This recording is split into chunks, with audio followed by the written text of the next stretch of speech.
Did really well. That was going so good. All right. Hello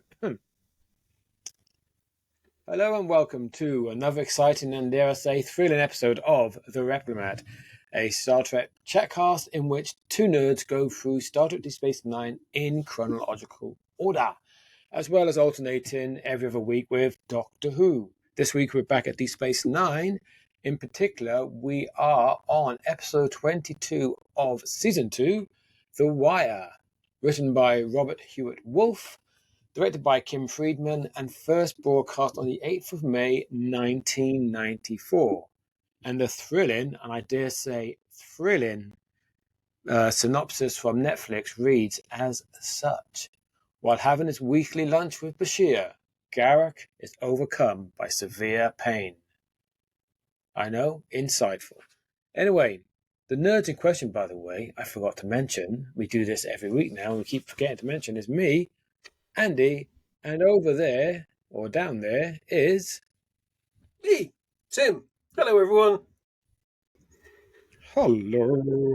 Okay, so, The Wire. Tim, The newbie. Wow. Begin. This is another very entertaining, very strong episode. I kept getting kind of strong vibes of the Blake 7 episode breakdown. Actually, as I was watching this, where I don't know whether Gan has a limiter implant in his brain. Oh God, yes, that malfunctions, and they have to go off and find a neutral medical facility with Julian Glover there, and to operate on Gan's implant because he can't be removed, and so they have to just fix it. So, but that and I'm not in any way suggesting that this is derivative because of that. It's just it's a point of reference for me, I think, from other sci-fi shows, and it's a really good idea. It's a really good idea. It's actually an idea I revisited in the Blake 7 audiobook I wrote for Big Finish, but I'm not one to product not product placement and stuff. But there we are. Go on, blow your trumpet. Go on. No, it's blown. I think it's out of tune these days, but never mind. So yeah, I like that. I did really like that kind of concept that they. I like that concept anyway. To apply it to Garak is also a really shrewd move, I think, because he's obviously so far been this kind of slippery character who just pops in, has lunch with Bashir once a week for his lunch date, and that's it. And then every time we meet him, there's sort of suggestions that there's more going on there. No one's really too sure. And there was that either the last time he appeared or the time before last when he shot the goal, didn't he? At the end, makes him sound like he went out bird hunting, but he shot the goal. Whatever his name was. That wasn't that many episodes ago, was it? What episode was that? During this season? No, they went to rescue somebody, didn't they? Didn't they go to rescue somebody? Oh, or am I thinking of something else? I don't remember. Yeah, I really can't remember. But I just that was interesting. That episode was interesting just because it again it showed a slightly different side to Garak, and here, this was quite frankly a tour de force from the actor playing Garak. He must have looked at the script and thought, "Wow, this is all my Christmases come at once," sort of thing. Well, I know for a fact that he has gone on record. It's a note that I didn't keep, but I did kind of vaguely remember it, where he said he wishes, because this is a sort of script that TV needs more of. And he said that if more TV shows had these kind of scripts, like the way it plays with like the idea and the duplicity and just not being so obvious that it's more for the viewer to interpret. He thinks that the TV industry would be in a much better place for it. So he obviously loved it. Fair enough. Yeah. I thought clearly a very, very strong, very. I mean, the actor. I forget the actor's name. Apologies. His performance is wonderful, wonderfully mannered. Anyway, because every time Garak's in an episode, you're drawn to him, even if it's only a brief appearance. You are drawn to him. So this was wonderful to have some extended time and all of that. You're watching it and you're thinking, oh, are we going to actually find out? Oh, we are actually finding out more about Garak's background and stuff. But what though? Despite his best efforts to remain elusive, as it were, or enigmatic, and then when it all starts happening, and you think, hang on, he's just told a different story here to explain why something happened, and that doesn't match what he told earlier, and then same thing happens again, and you realise actually he is still just as elusive, still as much of an enigma. We have hints of there's obviously something that went on to cause the implant he's had and stuff that just it's almost like if we were making notes as we went through the episode, every now and again you just go, oh, for God's sake, and just scribble it out and then write another note underneath, and then you find you got to the end and you find you've got a page of scribbled out notes because everything's been contradicted. So, which again, is just wonderful. It shows we've had prolonged, dramatic, passionate exposure to this character, and at the end of it, we still know very little more than we did at the beginning, and that's just that's wonderful. And an awful lot of that is it's there in the script for sure, but an awful lot of it is down to the passionate and charismatic performance from the actor. It's really, really, really well done. And also, I have to say, big shout out to Bashir, because Bashir, that was a really strong episode for Bashir. He held his own.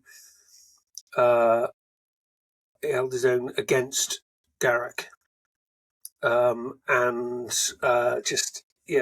came, obviously playing something of a detective role, as it were, along the way. But no, excellent Bashir episode, excellent performance from the actor. I think probably Bashir's best episode so far.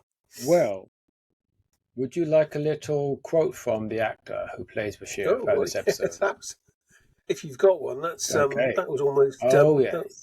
that was beautifully dovetailed.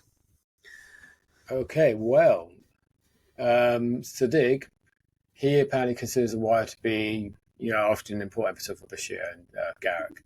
And he says, and I quote, "That was a prototypical character exploration episode for Andy and me," Andy being Andrew Garrett Robinson.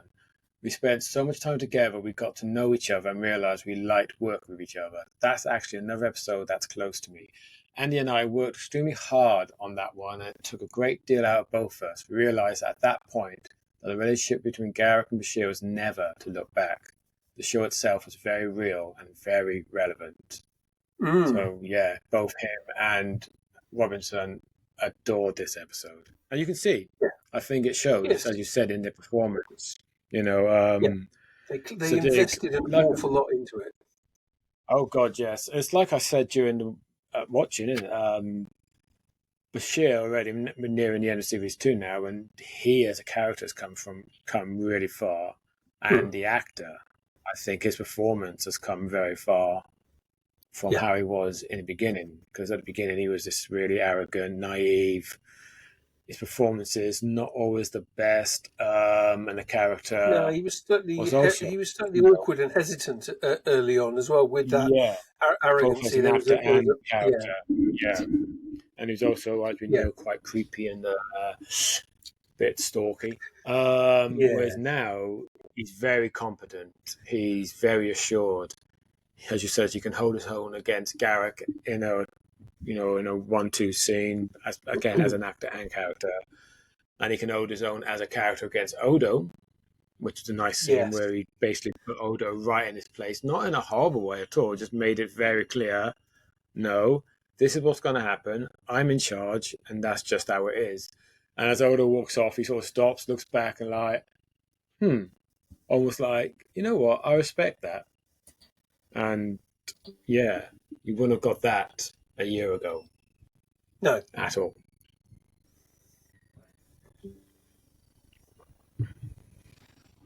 Sorry about that. I think my internet just dropped out briefly. But you're right. He did freeze, so I wasn't too sure. But I got the gist of what you were saying. For sure, he's like you said, you wouldn't have got a performance like that, I don't think, a year ago.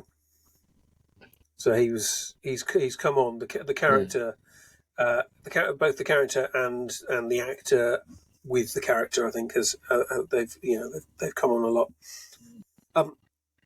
The other observation I have to make as well, I commented kind of on it while we were watching, is that towards the beginning of the episode, you got a nice, almost like revolving door of all the other main characters on DS9 pop in for their 15 seconds of screen time and then go off again. So Kira's there, right? Yeah, just we've got Dax there.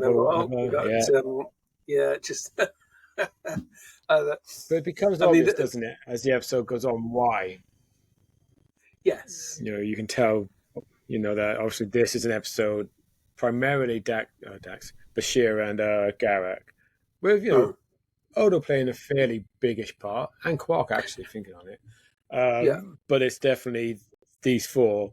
So as you say, we get a little appearance from Dax briefly, Kira and O'Brien and Cisco, and just to remind us they're still there doing their jobs, carrying on doing what they're exactly. And I like that. I like we've had this a few times where there's a good sense, and this episode does it really well, is where all this important stuff's going on with Garak, and everybody comes in and out every now and then. You get a sense that the station keeps going. That's basically a real world, as it were, as opposed to in some shows like this, you just get characters who have to be squeezed in somehow because actors, whatever. Whereas this show is like, you know what? If the characters don't have a role for the story, then we don't need to squeeze them in. We can just let them be off, do their own thing, because that's how it really would work, Not everybody's going to be involved in everything that goes on.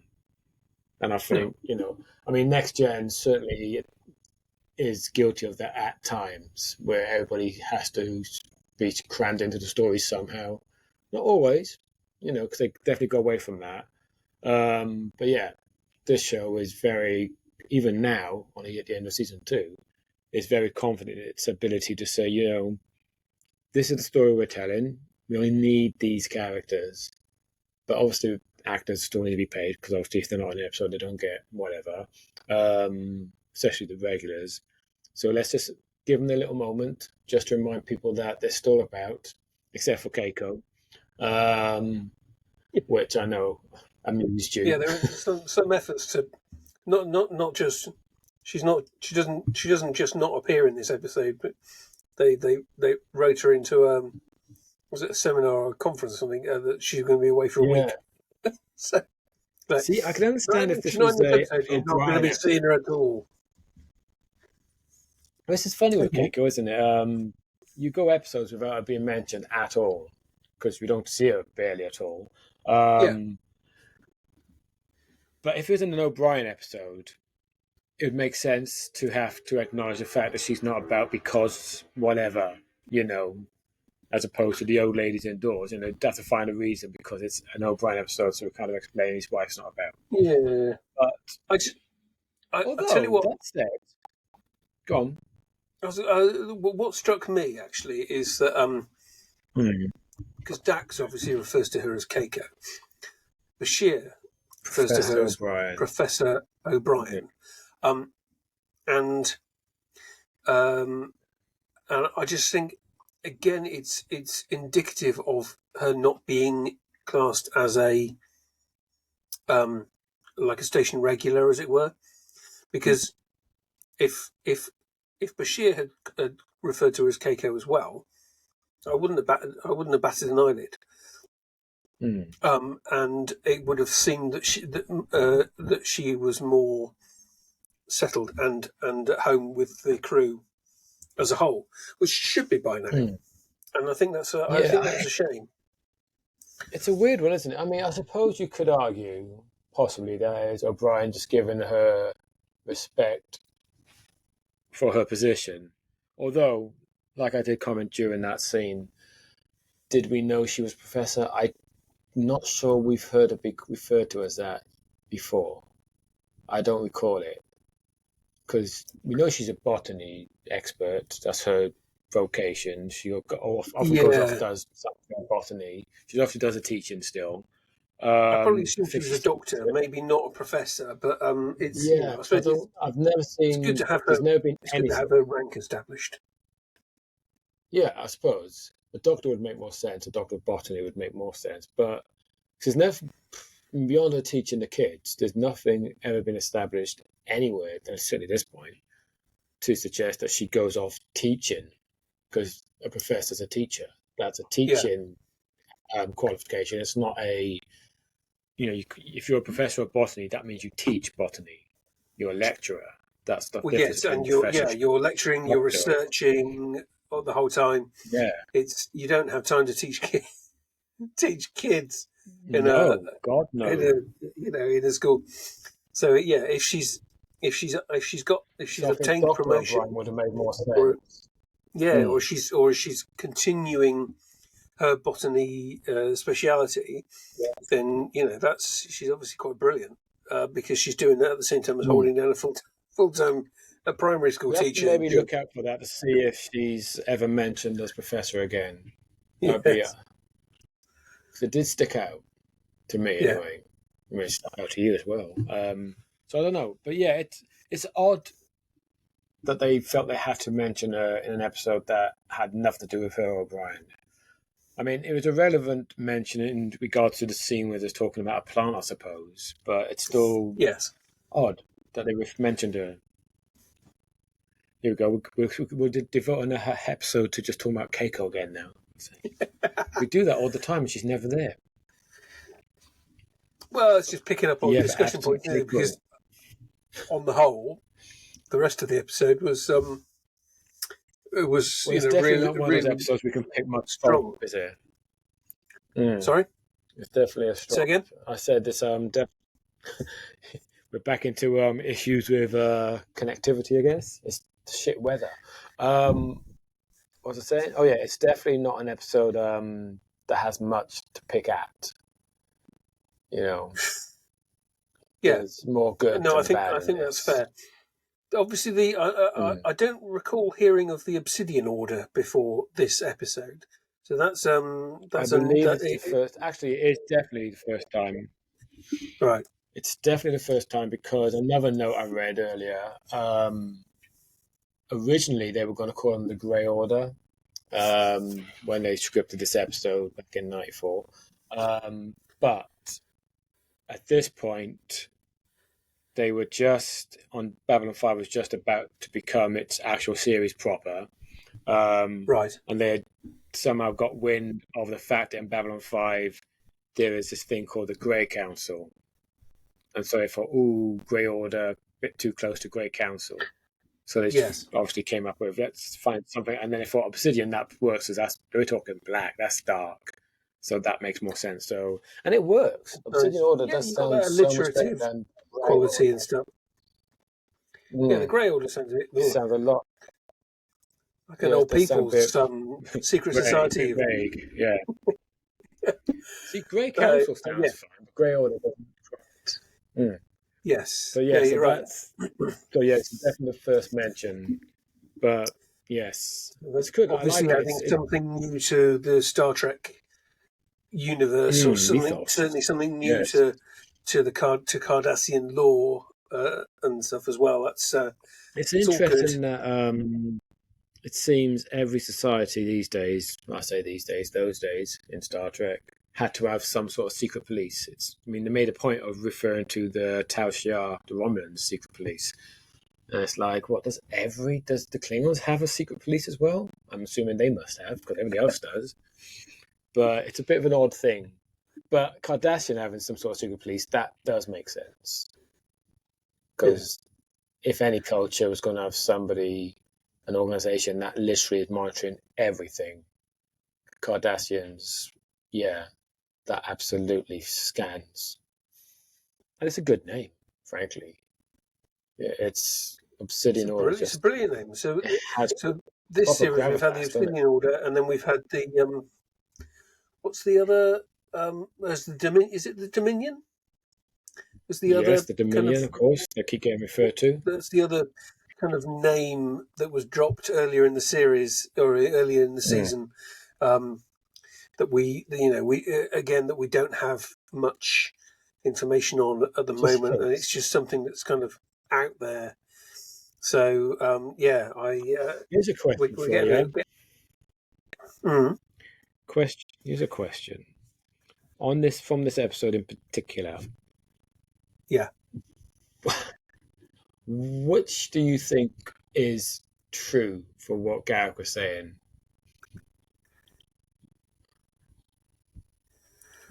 What truth do you think he told? If any?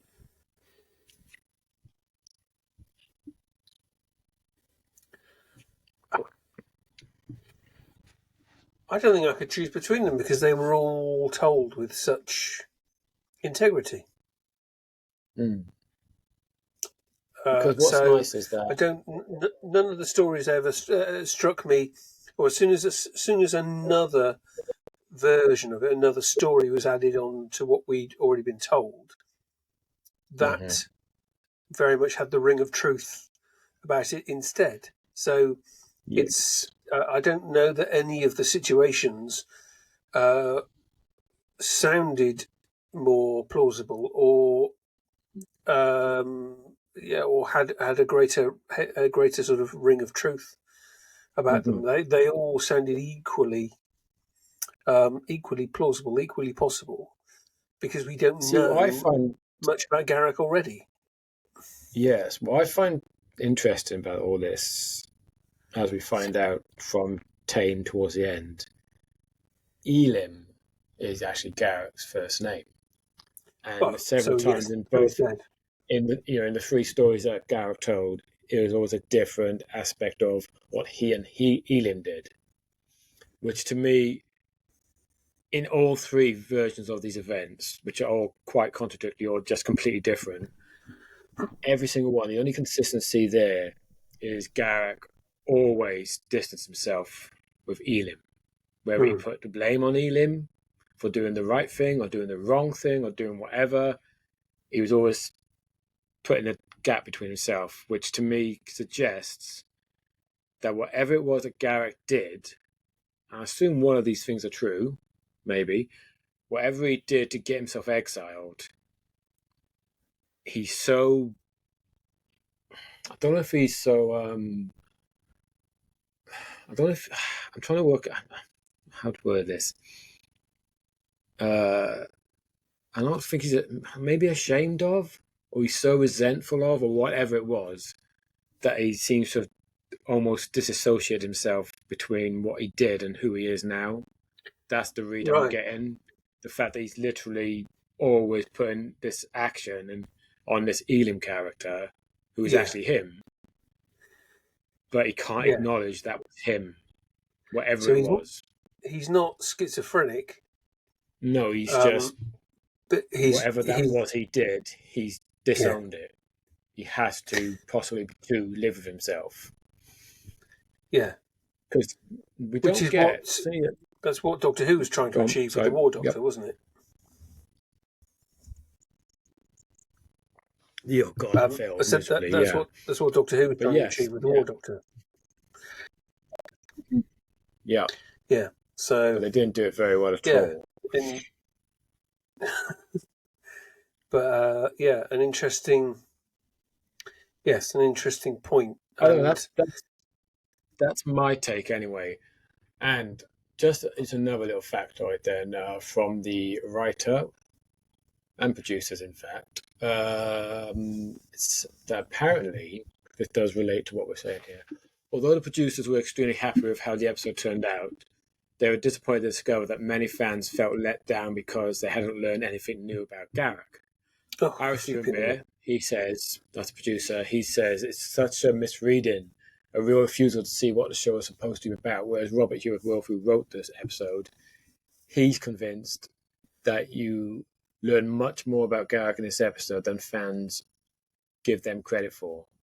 Right. Which, interesting. I kind of like Hewitt-Wolf's take in that he's saying that, I think the fans have not misread it. He's saying they haven't realized how much truth was revealed in this episode, right? Which I find interesting. I mean, but it's good that. Sorry, go on. There is additional information about Garak in the episode. It's so there's contradictions about the stories as to how he got the implants and stuff, but the fact that he's got the implant and there's other stuff around it, and there is a connection to the Obsidian Order and stuff like that. It's all there's enough facts in there, isn't there? I mean, the facts we know, I would say certainly know at this point, are he absolutely was in the Obsidian Order. He absolutely was. He absolutely was very close to Nabran Tain. I mean, that much Tain makes clear as well, because he wanted to suffer for whatever it was that happened. So he clearly had taken whatever Garak did very personally, which suggests that he was really close to Tain. So we know this is absolutely true. But what he did, we've heard 3 different versions of, and all sound very, very plausible. Yeah. Which is good. But I'm assuming there's some truth in all 3 of them. Potentially, but even if there isn't, you can't walk away from that episode and be able to look at Garak in quite the same way again, because you do know more about him, as it were, or he has a slightly more rounded character, I think, in our eyes. I think there's one thing we can definitely say about him. We still don't know exactly what he's. Go on. So we've got the old connectivity talk over issues again. I think there's one thing we definitely know about him is that he's not a spy. Yeah. But then Tain, it was Tain, wasn't it, at the end? Yeah. Yeah, Tain obviously knew all of Bashir's drink preferences and stuff like that. So that also suggested to me that the implant could be used to obtain data about what was going on. Perhaps with Garak, which doesn't say that he's not spy, without Garak's awareness. So yeah. No. So it's not saying that he's a spy so much as saying that the Obsidian Order. God, this crossover is going to annoy people so much. Sorry, viewers. We just have connective issues, so we have a serious overlap.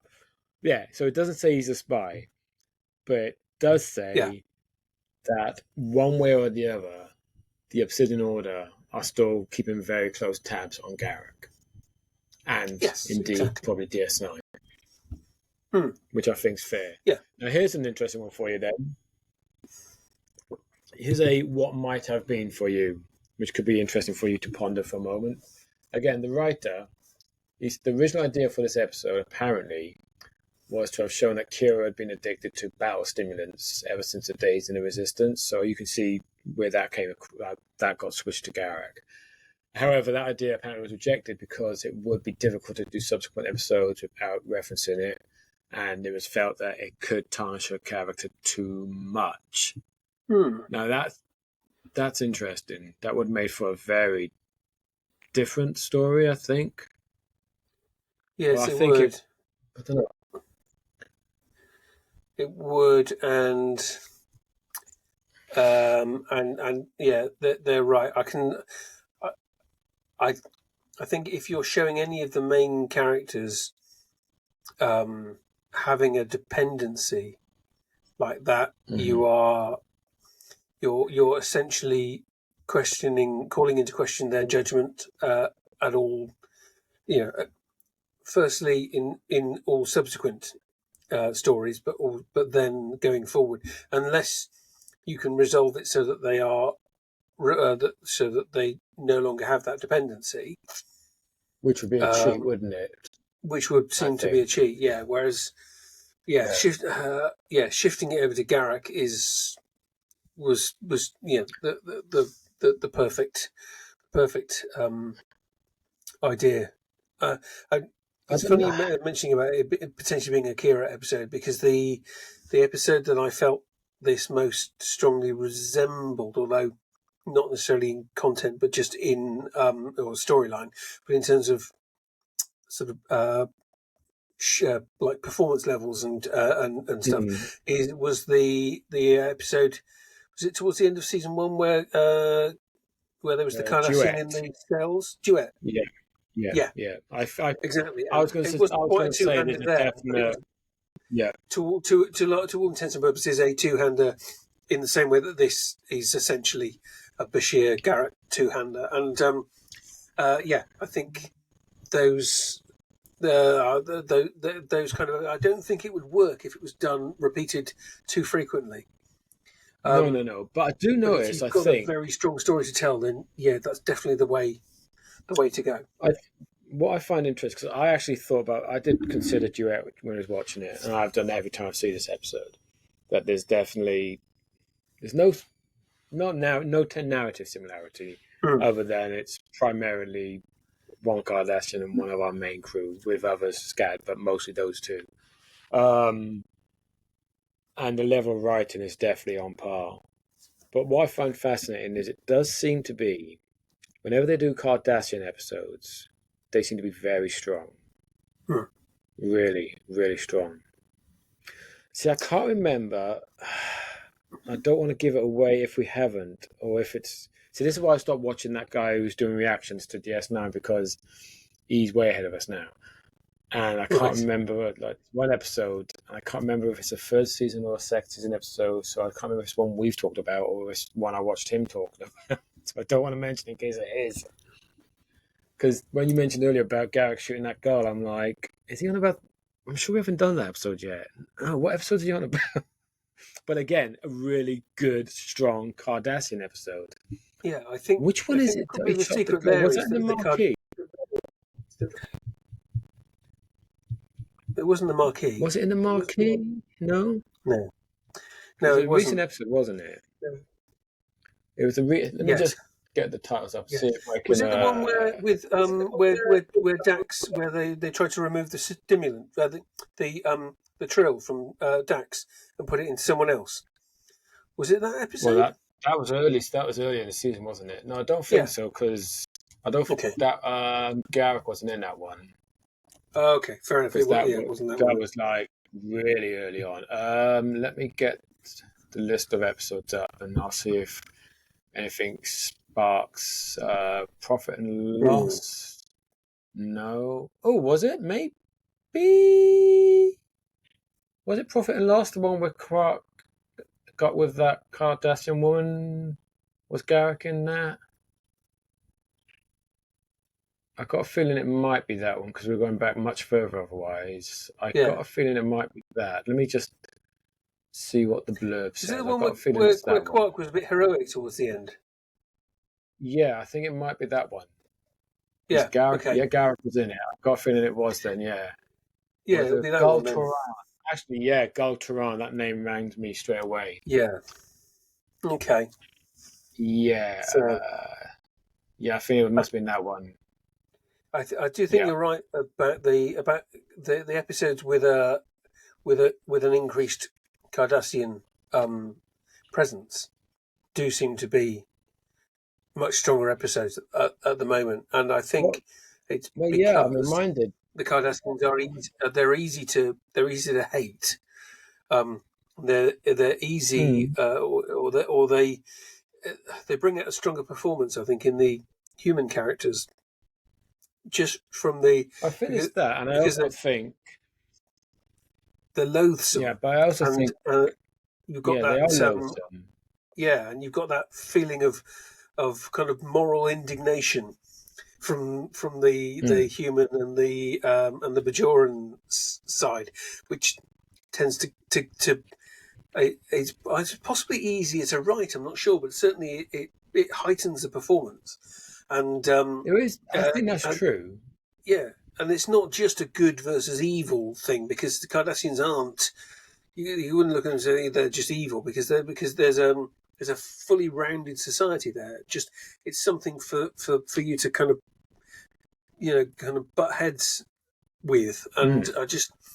I think it just it raises the stakes and just it But brings this out a is, better yeah, performance from everyone. I think that is it. I think, as you say, there are certain Cardassians that you could probably describe as evil, and you have others, and especially when you get those big Kardashian episodes where there's almost certainly at least one Kardashian who's not necessarily sympathetic, maybe a little bit, but they bring a very nuanced element to Cardassia, to the Mm. culture. Like in Duet, you had Marissa, or as it turned not to be Marissa, or Marista, whatever it was. And of course, his entire story was to show what Cardassia had done. Then you had that recent one with in the Marquee, you had that brilliant scenes between Ducat and Cisco, where we're learning more Yeah, about Cardassia, and not necessarily a sympathetic side of Gul Dukat, but again a layered side that we yeah, hadn't really definitely. considered. Ditto in this episode, and ditto in that one when Quark met his ex-lover, who was a Cardassian. You get all this layers and stuff that Cardassia as a culture, as a society, performed these horrific acts against Bajor in particular. I mean, I don't know if you could say as a society, rather Cardassia's central command performed these Mm. horrific acts. Their government did. But it's like in the real world, isn't it? When a country, like say Russia or whatever, performs these ghastly, ghastly acts against other countries, it's easy, say with Germany, it's easy to tarnish the entire country by saying it's Russia, it's Yeah. Germany. But really, it's almost certainly just the government and the military that's being led by the government, not Mm. the people. Because the people on the ground, the civilians, are almost certainly against it, usually, and they're victims as much as anything. And I think that's true of Cardassia, that we have, and we've seen so far, and probably will see, I say probably will see, we obviously will see, more of the victims of Cardassia that are actually Cardassians as well. People who absolutely Yeah. were against this, but weren't able to speak out because what Cardassia is. And that's fascinating. Mm. It's still shockingly relevant, as Alexander Siddig said. It's still very relevant to this day. It's which is shocking and scary that sci-fi, which I suppose is the whole point of good sci-fi, is it's parallels the real world. But it's always shocking when it's something that was 30 years ago, and they were Yeah. presumably commenting on whatever was going on at that time, because that's what Star Trek certainly does a lot. And yet, what they were commenting on then is still Still going on unfortunately now. very relevant Yeah. right now, which is great storytelling at the end of the day. Yeah, I do. Right, before we wrap this one up, then I think we've said all the good stuff we can say about this great episode I reckon so. without Yeah. repeating ourselves. I do have a couple of on this days, because what I'm going to do for the on this days, just to try to make them a bit more relevant, it's going to be from now on this day in 1994, or whatever it is the year we're watching. Right. So eventually we'll get a season 2 will be on this day in 1995, and so on and so forth. So on this day, which is the 16th of March in 1994, two important things happened in Trek Outlaw. It was apparently the 4th day of filming on the TNG finale, which is kind of interesting. That shows where we are 30 years ago, which is only 2 months behind where we're watching. TNG was literally a couple of days from wrapping up, which is crazy. And also on this day, the final draft script for Star Trek Generations was submitted, which of course would be the next stage of TNG's sadly rapid decline. Yes, didn't you? The film. You said in the past that one of the things about Generations is that they went on to they started filming it almost immediately after the Next Gen TV finale, so it didn't feel like it was anything different. Well, yeah, that's basically it. Because obviously with TOS, they obviously had almost a decade between the TV series being cancelled. I mean, they had the animated series in between, but almost a decade of live action shooting before the film. Next Gen. I think, unfortunately, I can see why they went straight into it, but unfortunately, in terms of shooting, because it was, as I just showed you, the script was, final draft was already submitted while they're filming the last episode. So they literally, the actors pretty much, I think, had a few days off and were off then shooting the film. Yeah. And I think, and I may be wrong, but I think while they were actually filming All Good Things, some of the actors who weren't necessarily needed in those last few scenes they was filming were already even then recording Generations. Right. So there's an overlap. And I think it shows a little bit. It does show. It's not. I mean, as much as there's some nice visual differences, like they refurbished the bridge to give it a more cinematic look, which is nice. So it does imply times past in terms of the narrative. But I don't know. It's an odd one because, like as I say, when you watch, for instance, a motion picture, and say you watch TOS before and you're doing a marathon or whatever, and say you skip the animated series for some reason. If you watch the last episode of TOS, then you watched a motion picture, it would be a bit of a jar as a viewer if you went from that to that the next day because it's so obviously times past. Yes. I mean, not just in the story, but literally the actors, you can see everything about it. It's like, oh, good God, it's so much later for them, which helps, you know. But with All Good Things and Generations, you watch them back to back, as it were, and you won't get a sense of time passing because all the actors basically look the same as they did in the previous episode. You know, they got new uniforms, but nothing's changed.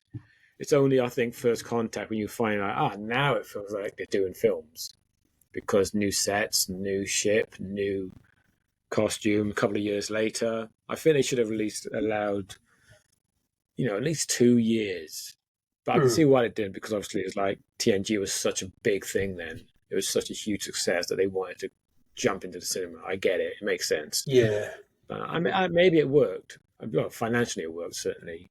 But, yeah, I kind of think, I wish it hadn't. But, well, it's 30 years ago, so it's too late now. Exactly. Exactly. Nothing we can do about it. But right. I'm still debating whether we should do Generations as a little special watch thingy. Right. Maybe we will. Because it is sort of connected to season 4 of DS9. Okay. So, I don't know, maybe. We'll decide. I can see you're very thrilled by the idea of watching Next Gen. Speaking of, there's a Next Gen episode for you to watch very soon. Okay. Which I think I personally, I think it might be one of those ones where we just, for a change, we'll actually do a watch of it together and then do a episode where we talk about it. Even though it's before not the next directly DS9. DS9 one? Not quite yet. It's almost. It's kind of, it's the penultimate, so I suppose it would be in between the next and the one after, Right. narratively. But so yeah, or we could just do it at the end of the season, after in between seasons, because it still fits fine there, narratively. Okay. Because I just want to talk about it because it's such a fun episode. So what have we got? Purely self. What have we got next? So we know next. Obviously, the next time Is we Marco meet, we've Polo. got. No, it's not. No, dumbass. Yeah, dumbass. Double dumbass on you. Dumbass on you. Ah.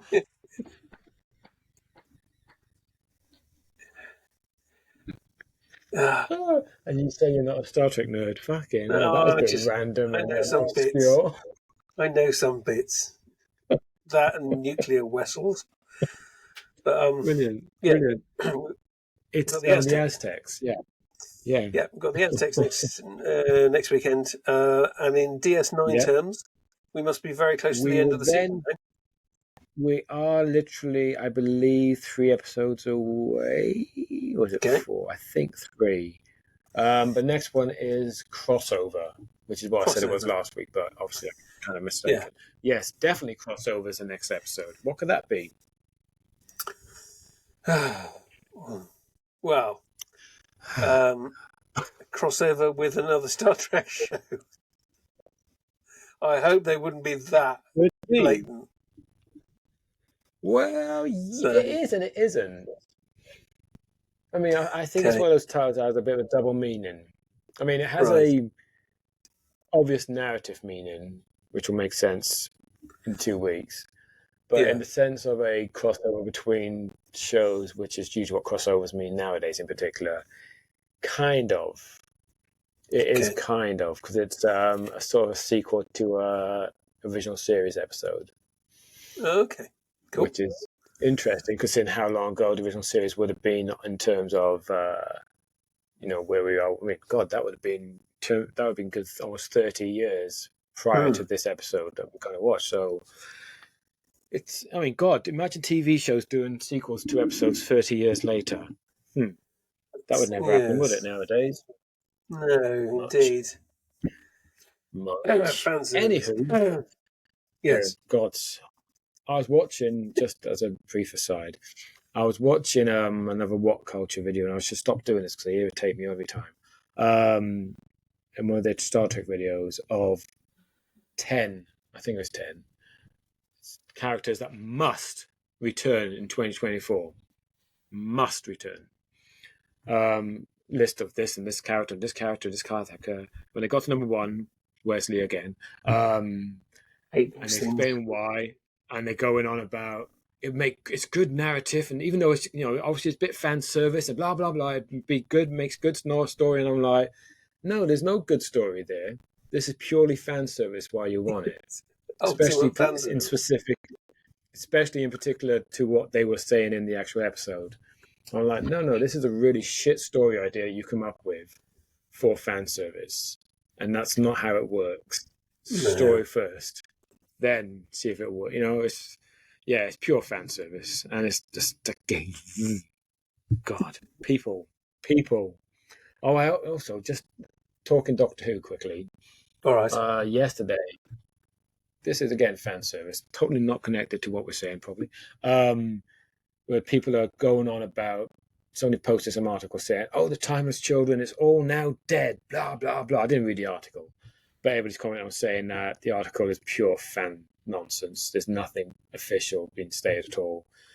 But even the article at the end says, but they'll probably have to return to it one day. It's like, well, do you know what the concept of an idea being dead means? If they're going to return to it one day, then clearly the idea is not actually dead. Yes. Plus, of course, then you had all the people arguing, saying, they've, Russell T has totally written that off now, blah, blah, blah. And it's like, well, it's been mentioned in The Giggle. It was mentioned in,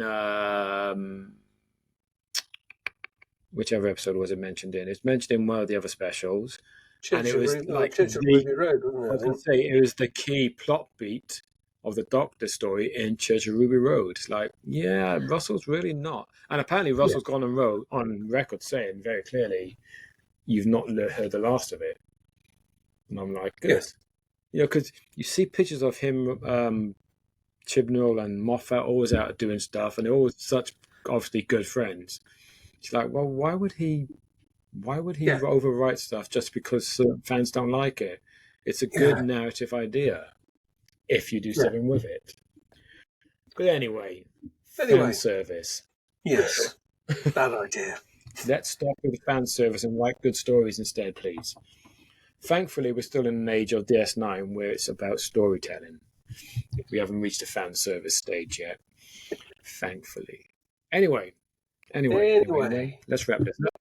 Let's wrap it up. So, thank you for joining us for another week of us waffling on. Longer than I expected, to be honest, because it's one of those episodes where we've had not a lot to say because it was too good, but we seem to have covered nearly an hour anyway. We have. We will be back, as Tim says, next week for the Aztecs. Nearly said Marco Polo. Until then, as ever, you can catch us on the social medias. Links will be below, especially on YouTube. And by the time this video is up on Patreon, if you're a YouTube only, you should have everything up to date for last week on YouTube by now. I'm trying to keep it a week apart. Doesn't always work. But yes, anyway. So that's where to find us. Usual links below, Twitter or X. Not X. That's not an X, is it? That's an X. I suppose it's an X if you tilt your head. It is. And the usual. Don't censor us at the Red Cross.